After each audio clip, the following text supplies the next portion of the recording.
Today I'm just here to introduce some film clips from a recent documentary called Coming to Light about the most well-known photographer of Native people, Edward S. Curtis. A lot has already been said about him. Curtis's work spanned more than 30 years, from the late 1890s to 1930. He photographed more than 80 tribes, and he took more than 40,000 pictures. Many of you know that he's somewhat of a controversial figure in the Native community today. It seems like a group of Native people are very critical of him for just making romanticized, idealized portraits of Native people and Native life, and that he deliberately ignored the real, desperate struggles of Native people. On the other hand, there's a group of Native people who embrace Curtis's image. One, because they're aesthetically pleasing, beautiful photos, but mostly because they're of relatives. Usually when you have a photograph of a relative, it's really not important who took the picture and why. So this documentary film, I think it's really unique and valuable. It was made by the director Ann Makepeace, who incidentally is not Native American. She visited several reservations where Curtis originally took his photographs, and she actively pursued the Native American perspective of the photographs. She was armed with a huge collection of the reprints, and she invited the Native community to examine the images, and then she recorded their reactions on film. And the genuine, insightful, and knowledgeable responses, which are really heartfelt, and they're really delightful. I think they really add so much to the documentary. And they also demonstrate that a considerable gap often exists between a Native perspective and a non-Native perspective of images. And incidentally, Hartman, I don't know if he's in here right now, but he was a key consultant on the documentary. Before showing the clips, I want to first give two examples of the value and importance of the indigenous perspective in examining historic photographs. One example is this photograph, simply titled Whale Hunt, which documents an actual whale hunt by the Macaw whalers in 1910.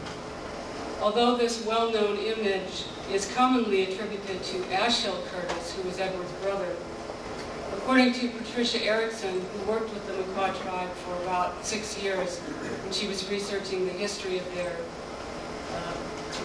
establishment of their cultural center and museum, she said that many of the Macaw nations have challenged the claim that Ashiel took this photograph.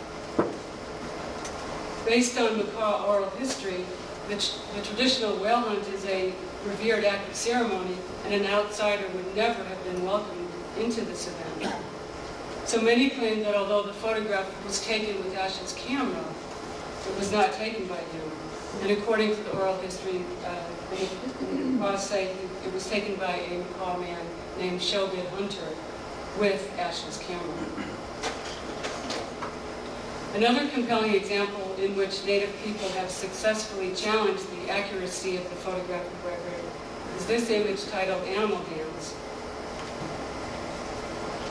Although Edward Curtis copyrighted and then published this photograph in his 20-volume North American Indian publication, today we know that it was actually taken by Richard Throssell, who was one of the earliest and most prolific Native American photographers. Throssell was a Cree Indian adopted by the Crow tribe, and he lived on the Crow reservation. And because of his status as a tribal member, he was allowed to photograph where non-natives were typically prohibited. In 1909, he documented this rarely performed Northern Cheyenne ceremonial dance, and he gave Curtis a photograph from the series, along with a description, both of which Curtis published. Peggy Albright, in her book about Throssell, explains, quote, "It would be difficult to overstate the significance of this photographic image, a recording of one of the Cheyenne's rarest and most sacred ceremonies, which was then banned by government regulation. This image and 12 others taken by Throstle that year comprise the first visual records of the dance and the only known images of the 1909 offering. Throssell's description also represents the first eyewitness account in the literature.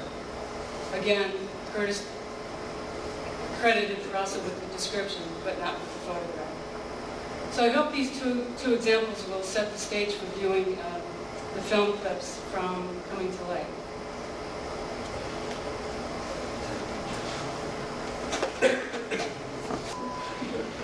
Indian people set their own limits on what they would let Curtis photograph. The person that's putting up the Sundance is the boss. If he says it's all right to have pictures taken, it's not a problem. And then I asked him, what would you do if you were putting the Sundance? And he came and asked you to take a picture, and that's where he said, I tell him to go to hell.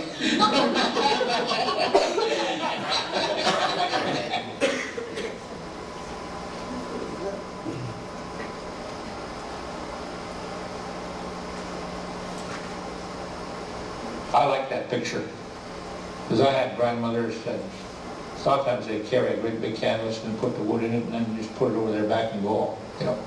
So I understand that sort of thing.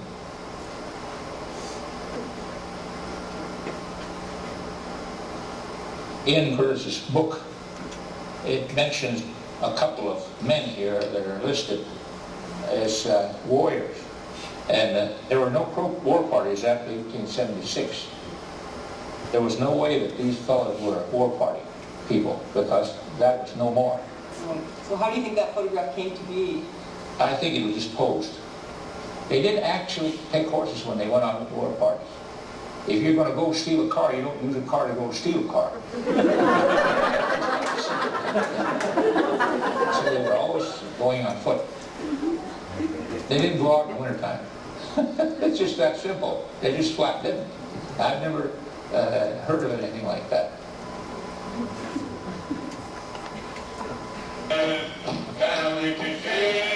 When Curtis came to make his film, the potlatch ceremony was illegal. This white guy is going to pay them to do these dances that they would otherwise go to jail for. And this is in the middle of potlatch prohibition.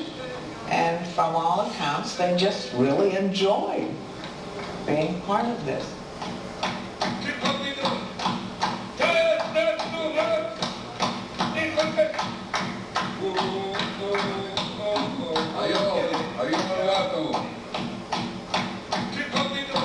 Our people never hunted whales. Why wouldn't we hunt whales if we had all this wonderful sand? But Curtis was desperately trying to make money in whatever way, so he wants to make a film that's going to be full of adventure to attract audiences. So he includes things like this whale hunting sequence. They borrowed this whale. Yeah, here's the rented whale. This is the story I really love. Curtis took his cast out to the commercial whaling station, and he rented this dead whale. The picture is a compromise between what I would like to make, if I were in the position to say, the public be damned, and what I think the public will support. Curtis would be standing in the water with these great big long rubber pants. And he kept saying, come in, row faster, row harder, go this way. So they were off course then because they knew their beach and he didn't. And they hit a rock. And most of the people inside the canoe had fallen off of their bench seats. And they just started laughing. They couldn't stop laughing.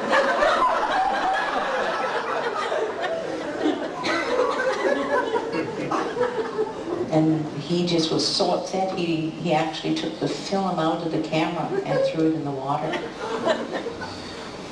So they had to do it all over again. I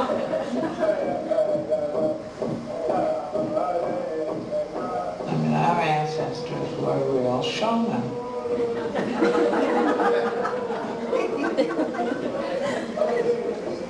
If it wasn't for the film here, we wouldn't have had the opportunity to look back and see some of our older people again. And for me to sit here and watch my father and some of my other relatives, it's moving for me, you know, to see them.